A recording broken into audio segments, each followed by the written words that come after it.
Hi అండి, అందరికీ నమస్తే ఫ్రెండ్స్. ఈరోజు అయితే మేము హలీం అయితే ఆర్డర్ అయితే పెట్టేసుకున్నామండి. ఇది మనకి సంవత్సరానికి ఒకసారే దొరుకుతుంది కదా. ఇప్పుడైతే మిస్ అయ్యామంటే మళ్ళీ సంవత్సరం వరకు అయితే వెయిట్ చేయాలి. ఇంకా అందుకే ఆలస్యం చేయకుండా వెంటనే అయితే ఆర్డర్ పెట్టేసాము. ఇది గోపాలపట్నం ఫుడ్ బౌల్లో అయితే ఆర్డర్ అయితే పెట్టుకున్నాం అనమాట. ఇంకా చూడండి మేము ఇక్కడ ఏమేమి పెట్టామో. చికెన్ హలీం, అలాగే మటన్ హలీం, ఒక చికెన్ ఫ్రైడ్ రైస్ అయితే ఆర్డర్ పెట్టుకున్నామండి. ఇది మార్నింగ్ మనకి 11 నుంచి అయితే మనకి దొరుకుతుందనమాట. చాలా టేస్ట్ అయితే బాగుందండి. మేము ప్యాకింగ్ ఓపెన్ చేయకముందే మంచి స్మెల్తో ఎప్పుడెప్పుడు తినాలా అనే అంత స్మెల్ అయితే వచ్చేసిందనమాట. ఇంకా ఆలస్యం చేయకుండా వెంటనే అయితే ప్యాకింగ్ అయితే ఓపెన్ చేసేసాము. ఇక్కడ చూడండి మనకి చికెన్ ఫ్రైడ్ రైస్ మీద ఒక ఆమ్లెట్ కూడా వేసి ఇచ్చారు.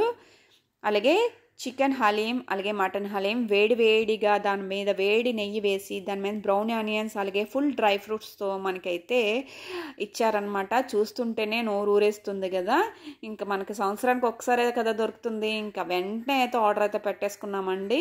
చెప్పాను కదా, ఇది మనకి గోపాలపట్నం ఫుడ్ బౌల్లో అయితే మేము ఆర్డర్ అయితే పెట్టుకున్నాము. టేస్ట్ అయితే సూపర్ అంటే సూపర్గా ఉంది. ఇంకా మీరు కూడా ఆలస్యం చేయకుండా వెంటనే స్విగ్గీలో అయితే ఆర్డర్ పెట్టేసుకోండి. Okay, bye.